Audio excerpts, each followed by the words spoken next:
Characteristic of management था, पहले पढ़ा था ना हमने। करेक्टरिस्टिक ऑफ मैनेजमेंट क्या था? Management is group activity. और एक और पढ़ा था गोल ओरिएंटेड। तो यहाँ पे दोनों बात नहीं आ गई। Achieving group goals. मैनेजमेंट किसके लिए चाहिए? अपने पर्सनल टारगेट्स पूरे करने के लिए कि ऑर्गेनाइजेशन के? ऑर्गेनाइजेशन एक बंदे की, ग्रुप की है, तो पूरे ग्रुप को मैनेज कौन करेगा? मैनेजर। तो मैं उस तो मैनेजमेंट की इंपॉर्टेंस क्या है? कि सब लोग एक डायरेक्शन में काम करें।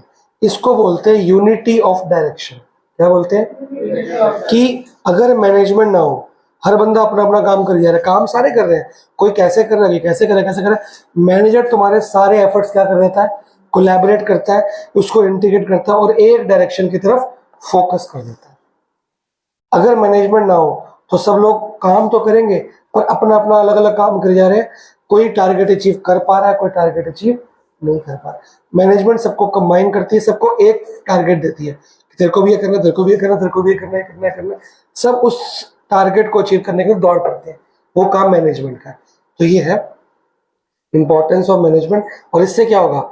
जो टारगेट है वो टाइम पे कंप्लीट होगा। टाइम पे कंप्लीट होके हमारा प्रॉफिट होगा, हमारी ग्रोथ होगी, हमारा सर्वाइवल होगा। और जब आप सारे काम एफिशिएंटली इफेक्टिवली कर दें तो आपकी पर्सनल जो ऑब्जेक्टिव्स मैनेजमेंट के पूरे होंगे, आपका एज एन एम्प्लॉय ख्याल रखा जाएगा, सब कुछ आपको मिलेगा। पढ़ो, पूरा का पूरा पढ़ो। हाँ, इनके बताता हूँ। अरे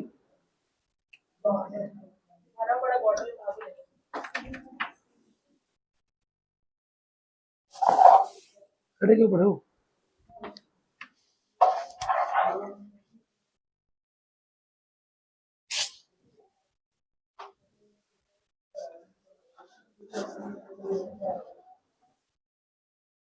पढ़ो पढ़ो ध्यान से, एक एक वर्ड को इम्पोर्टेंस दो।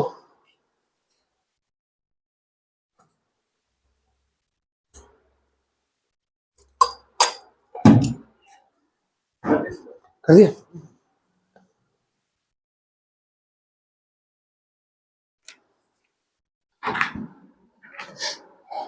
पढ़ो पढ़ो। ये क्या लिखा है? एग्जाम्पल लिखा है आपकी बुक में? चलो मैं बताता हूँ।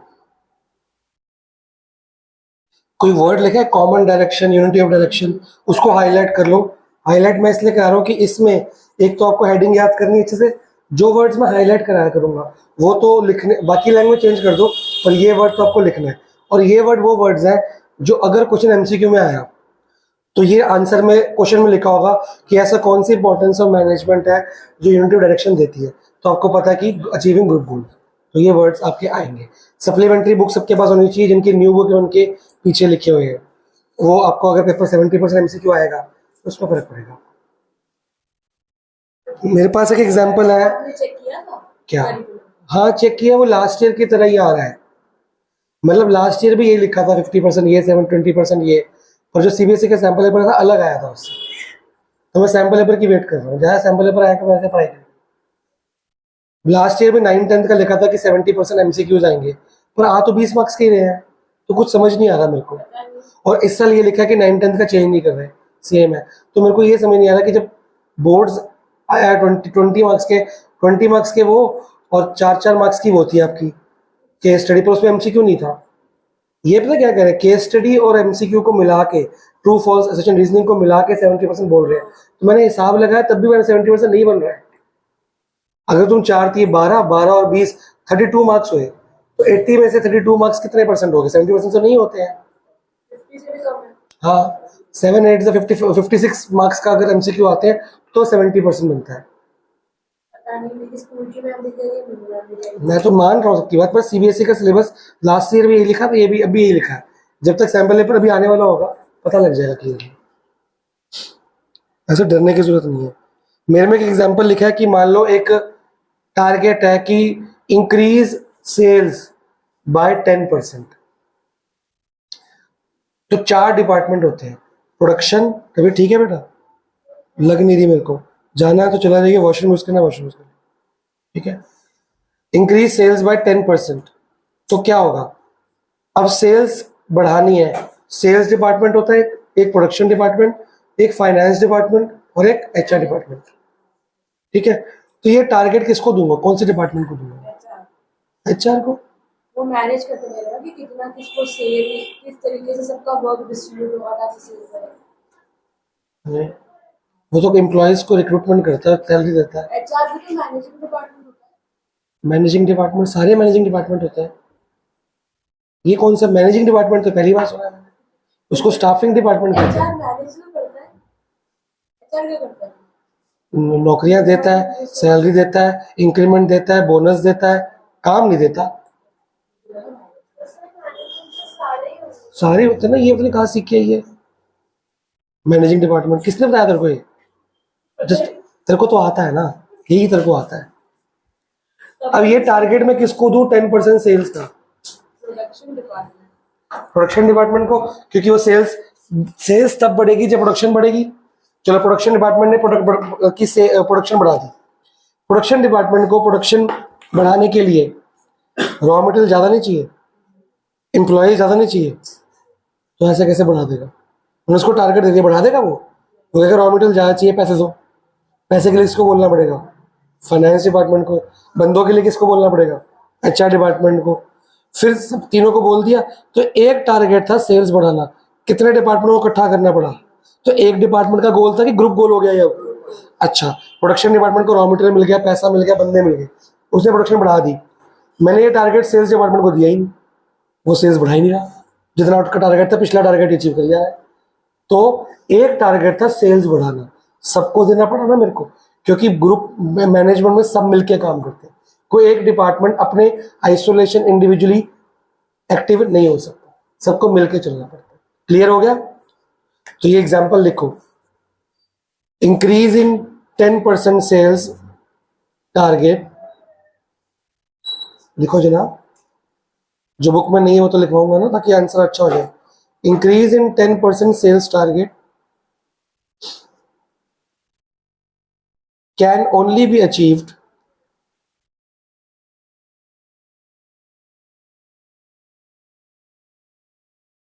by teamwork या team effort of all the employees and departments of all the employees and सारे मिलके काम करेंगे तभी वो ठीक होगा। इस बुक में क्यों लिख रहा है? बुक चेंज करानी है तेरे को? मत लिख, फिर मेरी लैंग्वेज किसी और पे चली जाएगी। पहले ऐसा हो चुका है, फिर वो छप के आ जाती है। मैं 2-3 बार भगत चुका हूँ ये सब, वो छप के आ जाती है, पता नहीं कैसे। आपकी इधर कल्प्रिट को उसमें है बैच में, पता नहीं क्या है क्या नहीं है, फैमिली वाले पता नहीं क्या।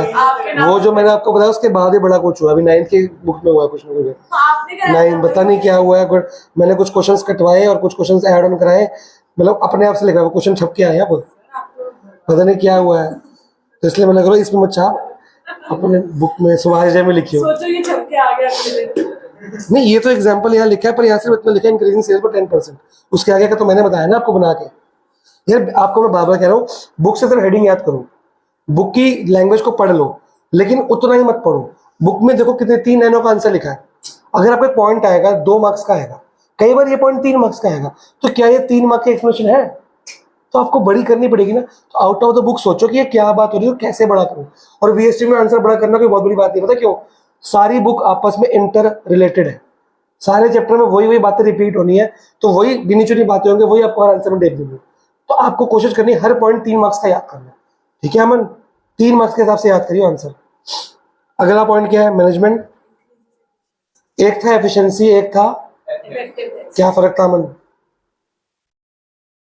इफेक्टिवनेस और एफिशिएंसी में क्या फर्क था? इफेक्टिवनेस के अंदर टाइम होता था, अंदर टाइम एफिशिएंसी होता है मिनिमम कॉस्ट और मिनिमम टाइम, दोनों, मिनिमम कॉस्ट और मिनिमम टाइम पे काम कंप्लीट करना। इफेक्टिवनेस सिर्फ काम कंप्लीट करना। मैंने टीचर को बोला था, ये वो कह रही टाइम दूसरे इफेक्टिव में लिखा था बुक सर में। मेरी मैम ने भी ये कहा था कि effective बेटा ये बहुत पुराना मिथ चलता आ रहा है, बुक क्लियर कर देती है। अभी क्वेश्चन आएंगे, मैं बताऊंगा तुम्हें। अरे काम कंप्लीट हुआ, भी confuse है। खाली कॉस्ट कम नहीं, अच्छा एक टाइम ज्यादा लगा। तो अगर तुम्हारी टीचर कहती है, तुम कॉमन सेंस लगाओ, मैं तो श्योरली क्यों बोल रहा हूँ, सुनो। टीचर क्या कह रही है कि काम कंप्लीट हुआ और टाइम क्या कह रही है, मिनिमम टाइम पे। वो कह रही है इफेक्टिवनेस मतलब टाइम पे कंप्लीट होना, और एफिशिएंसी तो जैसे आपने बताया भाई। मिनिमम टाइम मिनिमम कॉस्ट दोनों होंगे तो इफेक्टिवनेस एफिशिएंसी होगी।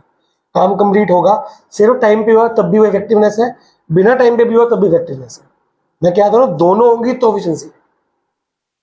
दोनों, टाइम भी चाहिए और कॉस्ट भी। जब हम कॉस्ट को मिनिमाइज करते हैं, कॉस्ट कैसे मिनिमाइज होगी, टाइम कम लगेगा तभी तो। ज्यादा टाइम में ज्यादा लेबर की तनख्वाह देनी पड़ेगी आपको। 3 दिन पहले खत्म हुआ, 3 दिन की लेबर की तनख्वाह बच गई। तो जब कॉस्ट कटिंग करनी है तो टाइम पे कंप्लीट तो करना ही पड़ेगा हमको। हाँ, खाली टाइम पे कंप्लीट हो पर कॉस्ट कम नहीं हुई तो भी इफेक्टिवनेस है, मैडम ये कहना चाह रही होगी। पर अगर टाइम पे कंप्लीट नहीं हो पर कंप्लीट हुआ तो भी इफेक्टिवनेस है, दोनों पे हुआ तो एफिशिएंसी है। तो यहाँ पे क्या लिखा है कि एफिशिएंसी इंक्रीज कर रहा है, इफेक्टिवनेस पर कॉस्ट कटिंग नहीं हुई ना। कॉस्ट का नहीं दिया हुआ। बट अगर टाइम से पहले होता तो उसमें हम लोगों की लेबर भी तो जाएगी, लेबर भी जो तो क्या पता कॉस्ट लेबर की, खाली लेबर की कॉस्ट कम हुई, क्या पता रॉ मटेरियल की महंगा खरीद लिया हो, क्या पता कोई ज्यादा खर्चे कर दिए। overtime खाली किया लेबर का खर्चा नहीं होता ना, बहुत सारे खर्चे होते हैं। ठीक है, अब यहाँ पे क्या लिखा है, इंक्रीजिंग क्या, इफेक्टिवनेस की एफिशिएंसी। क्योंकि कंपनी का फायदा, प्रॉफिट किससे होगा, कॉस्ट कम होने से, एफिशिएंसी से। तो पूरा का पूरा पॉइंट पढ़ो।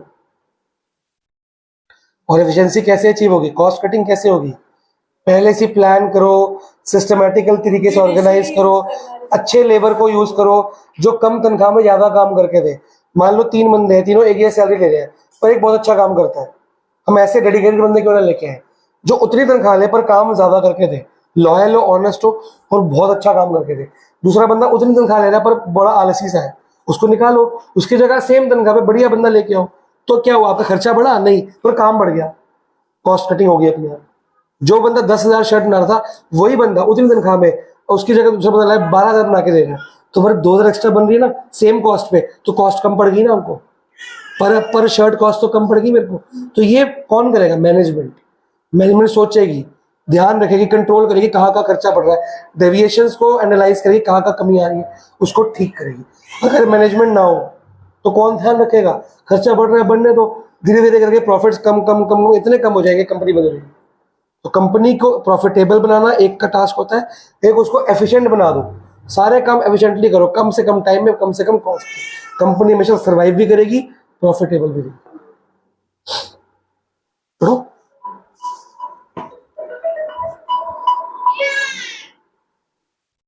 हेलो, सत श्री अकाल जी। जी जी, ठीक ठीक है, कोई बात नहीं, ठीक, कोई बात नहीं, कोई बात नहीं। ठीक ठीक ठीक ठीक, ठीक है जी। सर आपके लिए मेरे लिए खत्म चीजें बस खत्म। अभी बाद में इसको ओपन रखो क्लास के बाद। अगला है management helps in achieving personal objective. नहीं, जॉन साहब बता दो। creates a dynamic organization. हमने एक फंक्शन पढ़ा था डायनामिक इन नेचर, क्या था वो, चेंजिंग एनवायरनमेंट के हिसाब से अडेप्ट करना, क्योंकि एनवायरनमेंट कभी एक जैसा नहीं रहता, चेंज होता रहता है। मैनेजमेंट को मॉडर्नाइज होना पड़ेगा, अपग्रेड होना पड़ेगा। तो यहाँ लिखा है क्रिएट्स अ डायनेमिक, अगर मैनेजमेंट ना हो तो हम चेंजिंग एनवायरनमेंट का कोप अप नहीं कर पाएंगे। ये मैनेजमेंट ही है जो एनालाइज करती क्या क्या बदलाव आए हैं और हमें क्या चेंजेस करने की जरूरत है और वो करते हैं। फॉर एग्जाम्पल, जब कंप्यूटर्स इस दुनिया में आए उससे पहले बैंकों में काम कैसे होता था पता है, रिटर्न, रजिस्टर में आपने खाते में पैसे जमा कराए, तो अब रिटर्न काम होगा तो स्लो होगा, तो आप एक लाइन में लगते थे, एटीएम थे ही नहीं, नेट बैंक क्या कर रहा, नेट बैंकिंग थी नहीं, मोबाइल बैंकिंग थी नहीं, आजकल बैंकों में लाइनें क्यों नहीं है? सब कुछ घर बैठे हो रहा है, एटीएम से विड्रॉल हो रहा है, नेट बैंकिंग पेटीएम यूज करके किसी को भेजना है पैसे देके, तब किसी को भेजना तो बैंक जाके चेक डालना पड़ता था। तो अब मेरे को खुद का पैसा जमा कराना तब भी लाइन है, निकालना है तब भी लाइन। करते करते मैं बड़ी मुश्किल से आगे नंबर पे आया। मैंने अपना वो पर्ची पे खाता नंबर लिख के दिया। अब हो सकता है जो रजिस्टर को खोल के बैठा है वो उसमें मेरा खाता नंबर नहीं होगा तो वो बंद कर देगा, फिर उठेगा, पीछे बहुत सारे रजिस्टर पड़े होंगे उसके ना, यहाँ पे, यहाँ मैंने तो देखा भी है, यहाँ पे अकाउंट नंबर यहाँ से लेके अकाउंट नंबर यहाँ तक इस रजिस्टर में, तो वो पहले यहाँ से देखेगा, टाइम वेस्ट हुआ, फिर नीचे से रजिस्टर निकालेगा, फिर बैठेगा, फिर वो पेज ढूंढेगा मेरा पेज नंबर को, पहले इंडेक्स देखेगा कि अकाउंट नंबर 25 कौन से पेज पे, फिर वो पेज करेगा आगे पीछे कई बार आगे हो जाएगा, यही करता रहेगा। फोटो, फिर फोटो निकलेगी मेरी, फोटो मैच करेगा, साइन मैच करेगा, उसके बाद वो मेरे से पैसे लेगा, और पैसे गिनने की मशीन भी नहीं होती। अगर मेरे को 50-60 हज़ार जमा करना है सारे हाथ से गिनेगा, वेट कराएगा पूरे लोगों को। इस चक्कर में फिर अगले बंदे का हो सकता है सेम रजिस्टर ना हो, तो ये प्रक्रिया प्रोसेस, इस चक्कर में बैंकों में लाइनें क्या होती थी? लंबी। तो उस टाइम मैं तो उस टाइम छोटा था, स्कूल में था उस टाइम, तो मेरे पापा मेरे को भेजते थे कोई काम से बैंक में, तो मेरे को क्यों भेजते थे? क्योंकि वो बिजनेसमैन थे, उनको पता है आज बैंक में जाना है तो 2-3 घंटे खराब है। अब तो आजकल तो कोई दिक्कत ही नहीं बैंक में जाने की। तो टॉपिक नहीं है बात, टॉपिक की बात क्यों नहीं पूछ रहा? टॉपिक की पूछना, कल समझाया था ना। तो इसको जब कंप्यूटर्स आए तो बैंकों के एम्प्लॉयज ने कंप्यूटर को ऑपरेट करने से रेजिस्टेंस दिखाई, कह हम तो नहीं करेंगे, कह हमें तो उनको बुढ़े हो गए थे, उनको सीखना पड़ता कंप्यूटर। तो वो, और सरकारी, उस समय ज़्यादा सरकारी बैंक थे, सरकारी बैंक में नियम है कि आप किसी एम्प्लॉय को, फ्रेश एम्प्लॉय से, यूथ से निकाल नहीं सकते, वो रिटायर होगा तब नया एम्प्लॉय उसका, उसकी ट्रांसफर हो सकती है, प्रमोशन हो सकती है, वो रिटायर होगा पर उसको जॉब से नहीं निकाल सकते, ये गवर्नमेंट का रूल है इंडिया का। तो उनको पता है, अब वो कह रहे हैं कि हम तो अब हमारा रिटायरमेंट 5-6 साल बाद है, या हम हमारी आदत बन चुकी है, हम कंप्यूटर क्यों सीखे? तो वो रजिस्टर कर देते। पर मैनेजमेंट को पता था यार कंप्यूटर से काम फास्ट होगा, अगर मैं एक दिन में 10 कस्टमर भुगताता हूँ तो मैं 50 भुगता सकता हूँ, तो बैंक का काम बढ़ेगा और काम जल्दी होगा। और अब प्राइवेट बैंक बाहर से आने शुरू हो गए हैं। कल मैंने NEP 1991 बताया था, LPG, तो बाहर से बैंक आने शुरू हो गए, तो उनसे कंपटीशन सरकारी बैंक को करना पड़ेगा वरना फेल हो जाएंगे। तो वहां पे मैनेजमेंट सामने है, मैनेजमेंट ने बोला कि कोई बड़ी बात नहीं है, मैं आपको करके दिखाता हूँ। उन्होंने कंप्यूटर्स की उनको ट्रेनिंग दी और उनको एक वर्कशॉप दी, उनको सिखाया कि अब आप जो ये काम 2 घंटे में कर रहे हो वो 10 मिनट में हो रहा है। एक बंदे ने डिपॉजिट करके दिखाया करके, फिर उनको ये समझाया कि इसमें आपकी फायदे की बात है, आपका पर्सनल फायदा। वो कहते हैं हमारा क्या फायदा, क्योंकि पहले उनको दिख नहीं रहा था, उनको लगा कि यार हम क्यों करें, हम जो करें वही करेंगे। क्या आपका पर्सनल फायदा? कह रहे क्या? कह रहे आपको पूरी बुक्स आपने तो कर दिया, बैंक बंद होने के बाद 4 बजे के बाद 7 बजे तक, 7:30 बजे तक वो उन बुक्स को लेजर में चढ़ाते थे। कहते हाँ, कह रहे अब तुमने जहाँ पे कंप्यूटर पे एंटर कर दिया वो ऑटोमेटिकली लेजर में पहुंचते होगे, आप 4 बजे घर के लिए जा सकते हो, आपको 3 घंटे कम काम करना पड़ेगा। तो जिस बंदे को ये पता लगे मैं रोज टाइम पे कर जाऊंगा, और अगर काम पेंडिंग रहेगा घर पे लैपटॉप से भी एक्सेस मिल जाएगा, कर सकता हूं। अब वही मेरे मतलब की बात, तो मेरे को फायदा मिलेगा। अब जो मैं रेस चेंज कर रहा था, चेंज को रेस कर रहा था, अब मैं नहीं करूंगा क्योंकि मेरे को करके मैनेजर ने दिखा दिया।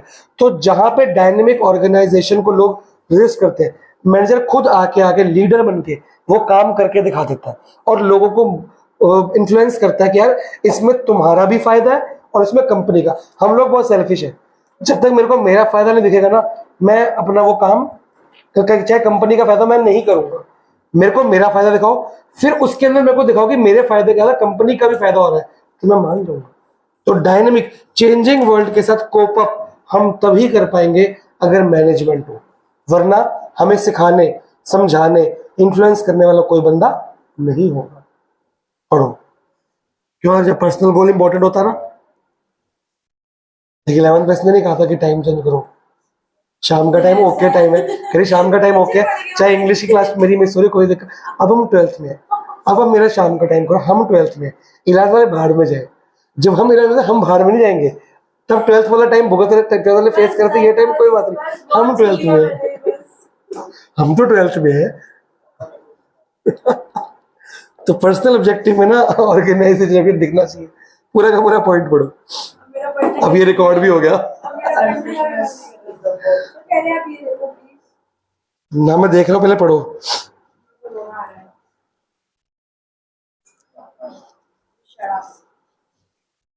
मैंने जो समझाया इसके अलग भी कुछ लिखा हो सकता है, तो कोई वर्ड आपको समझ रहे पूछो। 10 12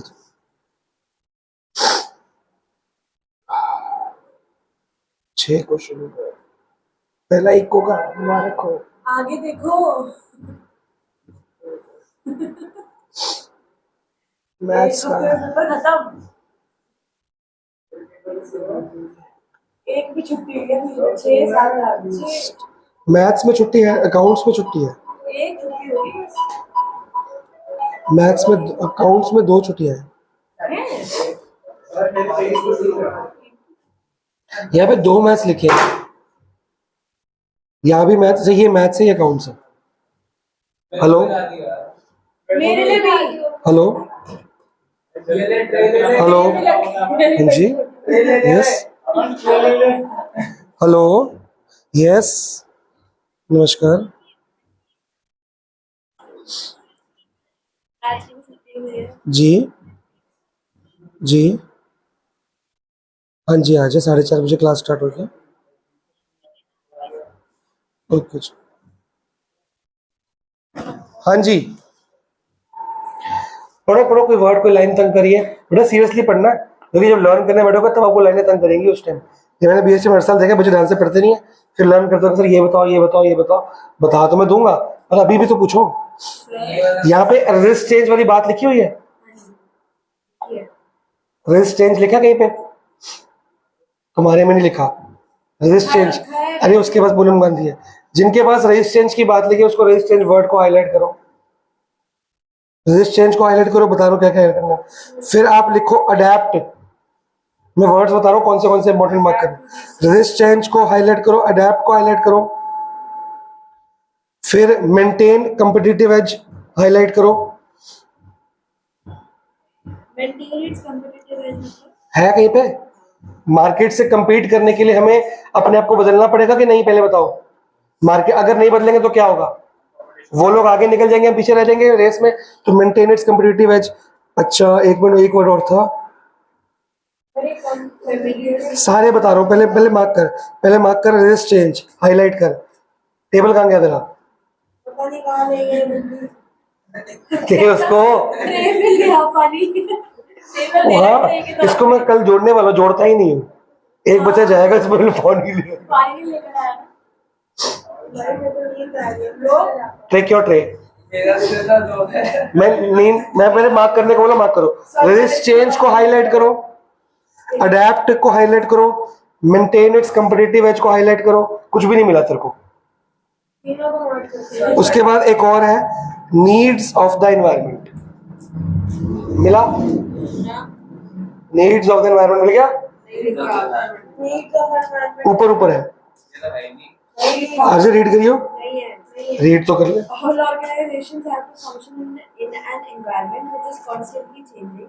It is generally seen that individuals in an organization resist change as it often. चलो जनरली कॉन्स्टेंटली चेंजिंग को कर लो, एक ही बात है, ठीक है। ये 4 वर्ड्स को आपको हाईलाइट इसलिए कराया कि ये आपके आंसर में 4 अगर ये 4 याद कर लोगे, खाली 4 वर्ड्स, इनको ज्वाइन करके 3 लाइनें बन जाएंगी आराम से, आपका 3 मार्क्स का आंसर तैयार। समझ गए हो? तो ऐसे में हर पॉइंट में आपको हाईलाइट कर देता हूँ। अगला पॉइंट क्या है? अभी मैंने क्या बोला, उसको पर्सनल फायदा दिखाओ तो वो ऑर्गेनाइजेशन का फायदा सोच लेगा, तो उसको देखेगा मेरा फायदा। तो पर्सनल गोल्स क्या होते हैं कि मेरे को सैलरी अच्छी मिले, टाइम पे मिले, अगर ओवर टाइम लगवा रहे हो तो उसका बनता मेरे को अच्छा बोनस दो, मेरा वर्किंग एनवायरनमेंट क्या हो, साफ हो, और बैठने की जगह में जो गैप होता है, खुली खुली जगह हो ताकि मैं घूम फिर सकूं, मेरे को वो मिले, कैंटीन मिले, खाना खाने की अच्छी जगह मिले, मेरे को ट्रैवल के लिए या तो मेट्रो का भाड़ा मिले या मेरे को कैब लगवा के दो। ये सब चीजें एम्प्लॉय मांगते हैं, ये कौन देगा? मैनेजमेंट। अगर मैनेजमेंट होगी तो सबको एक जैसे देगी, मैनेजमेंट नहीं होगी किसी को ज्यादा किसी को कम। अगर मैनेजमेंट नहीं होगी तो ऊपर का मैनेजर क्या करेगा, अपने बंदों का नेपोटिज्म करके फायदा उठा लेगा, दूसरों को इग्नोर कर देगा। पर मैनेजमेंट सबको equal fair and square time देगी, मौका देगी। तो हमारे पर्सनल ऑब्जेक्टिव से हम क्या फील करेंगे? मोटिवेटेड, हमको अच्छा लगेगा काम करना, हमको एक अच्छा, फिर मैंने अगर अच्छा काम किया है, मैनेजमेंट क्या करेगी, मेरा नोटिस बोर्ड पर नाम लिख देगी, मेरी फोटो लगा देगी, या कुछ भी नहीं करेगी, सबके साथ बीच में खड़ा करके मेरे को तालियां बजा देगी, तो सबको लगेगा इस बंदे ने बड़ा काम किया। मैं एक सेंस ऑफ अचीवमेंट फील करता हूँ। तो ये मैनेजर करेगा, मेरा लीडर, मेरा टीम लीडर करेगा ना, मेरा सुपरवाइजर करेगा, और कौन कर सकता है, तो मैनेजर ही तो है वो। तो मैनेजमेंट बहुत इंपॉर्टेंट है हमें इन्फ्लुएंस, मोटिवेट, गाइड करने के लिए, और मेरे पर्सनल अचीवमेंट, जो मेरे पर्सनल रिक्वायरमेंट्स है, वो मैं अच्छा, एक एम्प्लॉय तुम काम कर रहे हो, तुम्हें कोई चीज कम तंग कर रही है ऑफिस में, कोई बंदा तंग कर रहा है, कोई लाइटनिंग की प्रॉब्लम है, कोई पीसी नहीं चल रहा, कोई प्रॉब्लम वाईफाई की दिक्कत, तुम्हें कोई भी दिक्कत है, कैंटीन में खाना पसंद नहीं है, आने आने में खर्चा बहुत हो रहा है, सैलरी बचती नहीं है, तुम किससे बात करोगे, अपने इमीडिएट टीम लीडर से बात करोगे कि मालिक पे चले जाओगे, किस पे जाके बात करोगे, इमीडिएट टीम लीडर सुपरवाइजर होता है या एचआर के पास जाओगे, वो मैनेजर ही तो होता है। ये दो बंदे आपकी प्रॉब्लम को सुनेंगे, इनका काम है कि आपकी प्रॉब्लम को सॉल्व करना। वो हर एक एम्प्लॉय की बात सुनते हैं, हर एक एम्प्लॉय से पर्सनली बात करके उनकी प्रॉब्लम को सॉल्व किया जाता है। ये अच्छा लीडर की पहचान, लीडर मतलब मैनेजमेंट। पढ़ो, आप पहले पढ़ लो, फिर मैं वर्ड्स हाईलाइट कराता हूँ। मोटिवेट्स है, लीड्स है, वर्ड है वो सबको मिल गया, मार्क करो।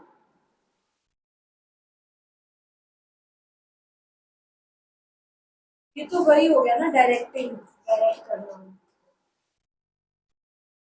टीम स्पिरिट है, नहीं है, रीड करिए मन। A manager motivates and leads his team in such a manner that individual members are able to achieve personal goals while contributing to the overall organizational progress. बस इतना ही है, ठीक है। इसमें लिखो और हाँ ये रहा टॉप टिप में दिया हुआ है। उसको भी हाईलाइट, क्या लिखा है बताओ। हाँ, अब इसमें लिखो, इसमें टीम स्पिरिट को हाईलाइट करो, कोऑपरेशन को हाईलाइट करो, कमिटमेंट को हाईलाइट करो। दिख गया टॉप टिप में, तुम्हारी टॉप टिप ही नहीं है। बुक खरीद और बुक खरीद, बुक चेंज, बुक खरीदो, बिना बुक के तो फायदा नहीं ना। तो हाईलाइट कर लिया, टॉप टिप भी हाईलाइट कर लिया, तो टॉप टिप इसी के साथ बन जाएगा आपका आंसर, ठीक है जी। मतलब हम मोटिवेट, इन्फ्लुएंस, गाइड करेंगे ताकि मेरे पर्सनल, अगर मेरे पर्सनल गोल्स अचीव हो रहे हैं तो मैं तभी तो ऑर्गेनाइजेशन के बारे में सोचूंगा। मेरे को, मैं खुश ही नहीं हूँ काम पे अपने, तो मैं क्या कंपनी, पहले मैं अपने सोचूंगा, पहले कंपनी में सोचूंगा। कोई नहीं सोचता कंपनी के बारे में भाई, पहले अपना सोचते हैं।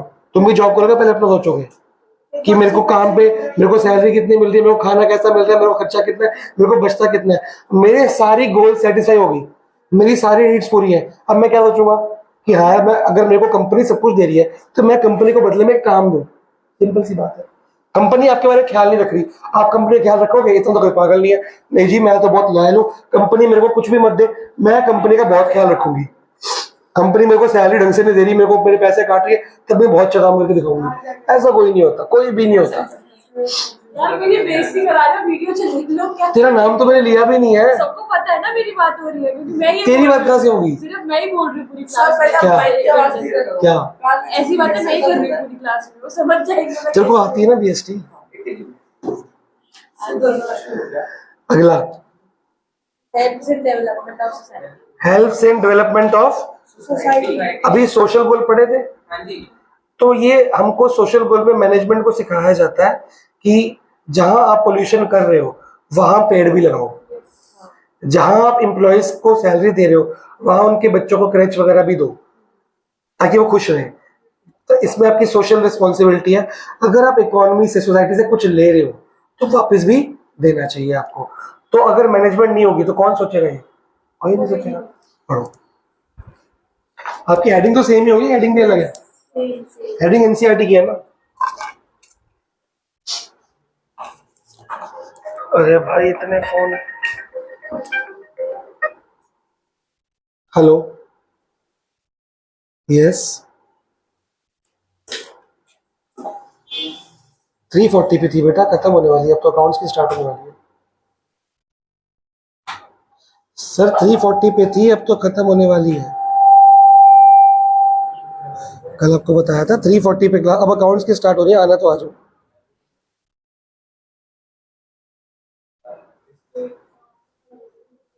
कितने तन्ने का फोन था, कह रहा बीएसटी की क्लास 440 पे आ जाऊं। तो सच्ची में पता था वो यही कहेगा। क्यों? आने से पहले पता चल गया था, स्कूल में कह रहा था मैं सर ने क्या करा दिया, मैं आगे आके मैंने उसको तभी कहता था नहीं आया टाइम पे। उसने कहा कि 440 पे क्लास 340 टाइम दिया था उसको। टाइम गलत हो तो टाइम बता दिया करो दोबारा से एक बार कंफर्म। मैं देखना चाहता था ना कि सच्ची होता है। क्या को विशाल ट्रायल लेगा। कल तो ले चुके हैं, कल लेके उसकी मम्मी का फोन आया था ट्रायल करे, वो पक्का ही है उसका इको और मैथ्स के लिए ना, कल लेके गया ट्रायल। चलो पढ़ लिया जी। आप बताओ आपको कौन से वर्ड अच्छे लग रहे हैं जो आंसर में दिखने चाहिए, ये आप बताओगे हैं। Quality product. Good quality product बहुत अच्छा पॉइंट है जी, लिख दो। एम्प्लॉयमेंट अपॉर्चुनिटीज लिख दो। न्यू अडेप्टिंग न्यू टेक्नोलॉजी, ये अडेप्टिंग न्यू टेक्नोलॉजी ना इसमें नहीं आना चाहिए, ये कहाँ पे आना चाहिए बताओ। ये डायनामिक। डायनेमिक में, तो ये हटा के डायनेमिक, इसके ब्रैकेट में डायनेमिक लिख दो, जरूरी नहीं कि बुक सब कुछ सही हो। ग्रोथ एंड डेवलपमेंट, हाँ सोशल रिस्पॉन्सिबिलिटी पूरी करोगे तो क्या होगा। अच्छा आपके में और क्या लिखा है, तो आप लिखो फिर ग्रोथ एंड डेवलपमेंट। अगर सोशल रिस्पॉन्सिबिलिटी पूरी होगी तो ग्रोथ एंड सर्वाइवल होगा कि नहीं होगा, तो ग्रोथ एंड सर्वाइवल लिख दो। अरे यार सर्वाइवल भी लिख दे, कौन सी आफत आ रही है, लिखना ही तो है बेटा। ऐसे ऐसे लिखवाने की प्रैक्टिस करा दूंगा, ये वर्ड इतनी बार रिपीट होने इस बुक में आपको याद हो जाएंगे। पांचों के पांचों पॉइंट हो गए। पीछे 2:30 बजे अरे आगे आगे आगे पहले अकाउंट्स लिया करूँ। नहीं अकाउंट्स के बाद सर नहीं, मैं तो फिर अकाउंट अगर मैं अकाउंट्स की जगह पे लूंगा ना तो तुम घर आके सोओगे, तुम उठ के आओगे नहीं, अभी तुम आ ही जाते हो बस। और मैंने तुम्हें कहा था तुम्हें थोड़ी देर में आदत पड़ जाएगी, तुम वेट तो करो। नहीं ये तबीयत खराब है ना। सर मैं तो नींद में सो गई थी, मतलब सो गई थी मैं 2 मिनट से, मुझे नींद आ रही तो ये 2:30 बजे आता है, तब भी लेट आया आज। चलो फोन में एक केस स्टडी भेज रहा हूँ, सब अपनी हेडिंग सामने रखो, फोन में केस स्टडी भेज रहा हूँ और आपको उसका वो बताना है, कोटिंग द लाइंस करके इंपॉर्टेंस बतानी है। काम ही करने दो फोटो आएंगी कंबाइन होके। बेटा पढ़ना मैं जान के ही टाइम रखता हूँ क्योंकि मैं चाहता हूँ कि 12th के बच्चे घर आके सोना बंद कर दें।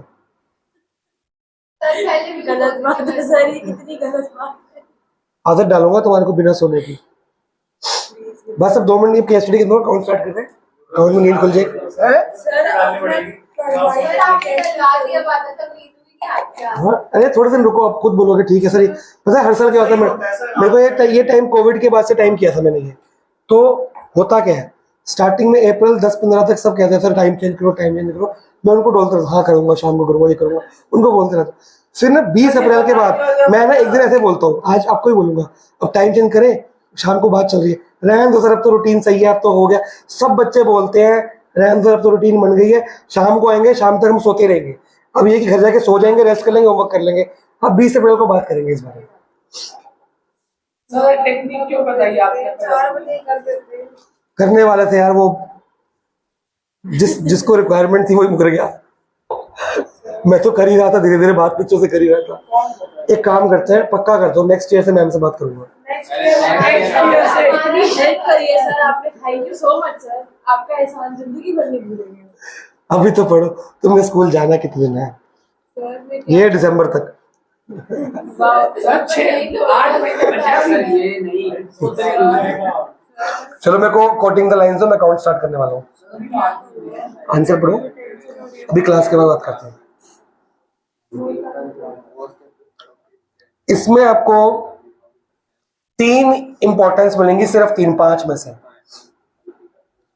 और परसों ना मेरे को सारी इंपॉर्टेंस की हेडिंग याद चाहिए, चाहे पूनम गांधी हो, चाहे एनसीईआरटी हो, चाहे ये हो, सारी इंपॉर्टेंस की heading. The production manager realized that without modern machines for a dynamic, मैंने बोला ना पहले।